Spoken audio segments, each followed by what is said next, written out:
Salut tout le monde, j'espère que vous allez bien les amis. On est parti ce soir pour un débrief de cette belle journée de Liga pour le Real avec un match important parce qu'il y avait déjà eu des points de perdu le week-end dernier face au Rayo Vallecano et il fallait absolument prendre les 3 points avant de partir donc sur cette trêve internationale face à une équipe de Valence qui fait un bon début de saison, donc ça allait pas être simple et au final le Real s'est rendu la tâche assez simple ce soir avec cette belle victoire 5-1 avec de très très bonnes choses dans le contenu, un Vinicius exceptionnel, un Rodrigo étincelant. Franchement ce soir on ne peut que féliciter les deux Brésiliens qui sont revenus à leur meilleur niveau. Ils nous l'ont prouvé ce soir.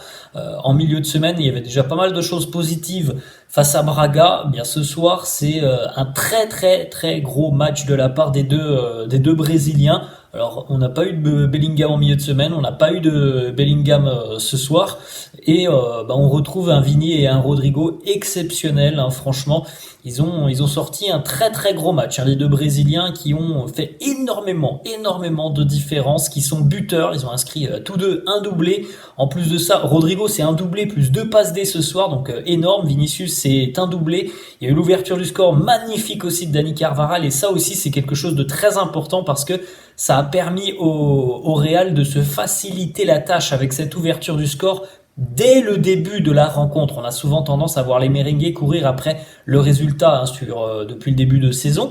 Et bien là, au bout de 3 minutes, tu ouvres le score sur une merveille d'ouverture de balle de Toni Kroos, le contrôle de Dani Carvajal, la reprise de volée qui vient se loger à la gauche de Mamardashvili.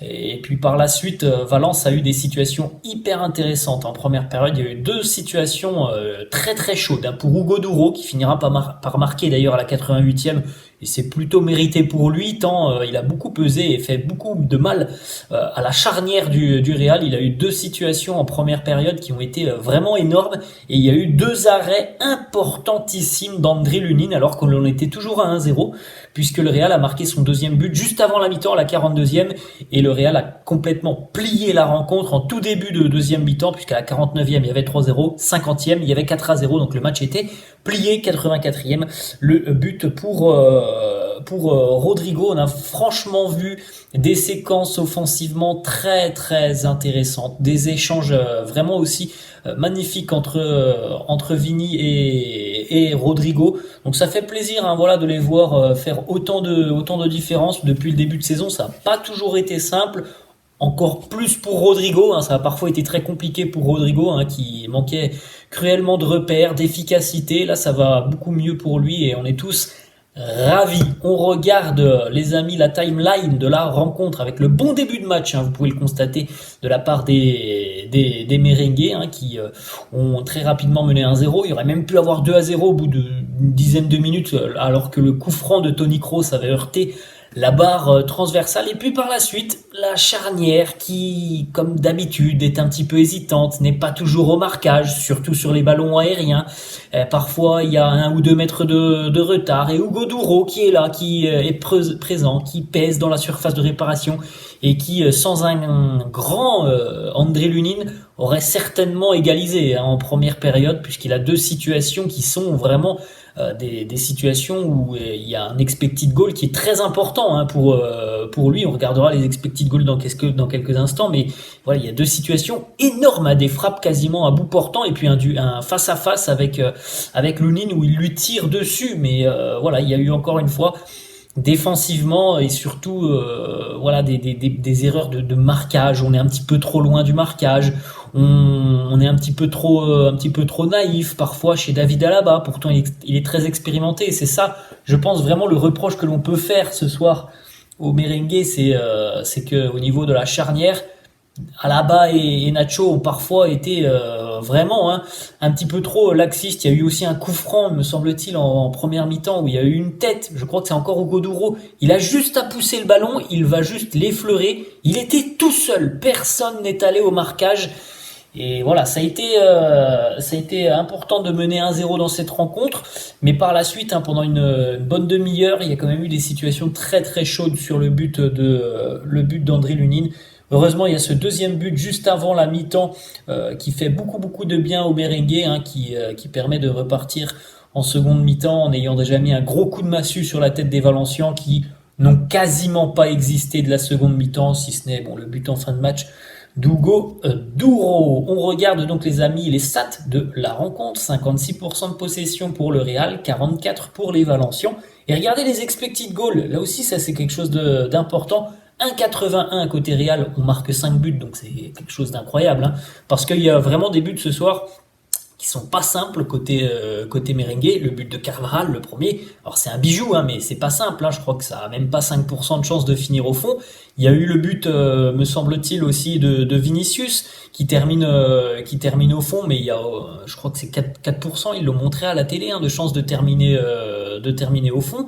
Donc voilà, des buts pas toujours faciles, mais qui terminent au fond parce qu'il y a beaucoup d'efficacité, il y a beaucoup de talent aussi du côté du Real, alors que le FC Valence, c'est presque 2 expected goals ce soir, et notamment grâce aux situations très chaudes en première période. 16 tirs pour le Real, 10 pour les Valencians, 7 cadrés côté merengue, 4 cadrés côté Valencian. On continue les amis donc avec la compo l'équipe de Carlo Ancelotti. Alors il fallait composer avec certaines absences, hein, ce soir côté merengue, notamment l'absence principale, celle de Jude Bellingham qui est donc laissé au repos, hein, après le match face à Braga, et ce soir laissé au repos. Alors on verra s'il va rejoindre la sélection anglaise. Je pense qu'il rejoindra la sélection anglaise. Est-ce qu'il aura beaucoup de temps de jeu? Je n'en sais rien, mais en tout cas, je pense que oui, il va aller avec sa sélection. Lunin dans les buts, Alaba, Nacho en charnière, Carvajal à droite, Mendy à gauche, Camavinga, Valverde, Kroos milieu de terrain, Brahim positionné à la place de Bellingham numéro 10, Rodrigo fini en attaque. On démarre avec André Lunin, comme on l'a dit tout à l'heure, il a 2 arrêts très importants à faire lorsqu'il y a encore 1-0, des arrêts face à Hugo Douro, une frappe où il se retourne hyper vite avec un contrôle très intelligent. Hugo Douro, il est à 3 mètres, hein, il fusille Lunin et qui réalise un arrêt miraculeux du pied, et puis une dizaine de minutes plus tard, il y a un face-à-face, tout simplement, entre Lunin et Douro. Douro peut-être joue mal le coup, en tout cas Lunin il capte ce ballon puisqu'il la reçoit sur lui et il ne la relâche pas. Donc vraiment 2 arrêts très très importants de Lunin après sa belle prestation face à Braga. Il concède un but en fin de match où il est sur le ballon, hein, encore une fois, mais la frappe de Douro est quand même assez puissante et il peut pas faire grand chose. Donc encore une fois un très bon match d'André Lunin. En ce qui concerne la charnière, comme je l'ai dit, voilà, j'ai un petit peu de mal, hein, quand même avec David Alaba, hein. Je trouve vraiment que David Alaba ne transpire pas l'assurance. Franchement, je le trouve beaucoup trop hésitant, parfois loin du marquage. Voilà, ça me perturbe un peu que bon, on n'est pas Eder Militao, mais ça on le sait, hein, mais voilà, j'ai une préférence assez large, hein, pour Rudiger. Moi, je trouve qu'à la bas, il ne marque pas beaucoup de points, hein, depuis quelques temps. Ensuite, Nacho, lui aussi, hein, a été un petit peu en dedans, hein, quand même en première période, hein, parfois un petit peu loin du marquage, notamment sur le 1 contre 1 entre Hugo Douro et Lunin, pardon, ça passe dans son dos beaucoup trop facilement, et puis sur des ballons aériens, il y a vraiment trop de laxisme, hein, du côté de la charnière centrale. Dani Carvajal, exceptionnel, le capitaine ce soir, buteur, c'est lui qui ouvre le score. Le but, il est magnifique de Dani Carvajal, encore une fois, une activité énorme sur son côté. Franchement, hein, je pense que Dani Carvajal est l'un des meilleurs merengues depuis le début de saison, il n'y a pas de doute là-dessus. Il a un impact conséquent sur l'offensive du Real. Ferland Mendy, c'est un match où Ferland a parfois été quand même bousculé, où les relances défensives sont parfois un petit peu compliquées. Il n'a pas énormément apporté offensivement. C'est pas un mauvais match, hein, de la part de Ferland Mendy, mais encore une fois, je trouve que il marque pas énormément de points. On voit que il peut très facilement être bousculé, hein, Ferland Mendy. On l'a vu encore ce soir. Dans les relances, parfois c'est approximatif. Dans les anticipations, c'est approximatif.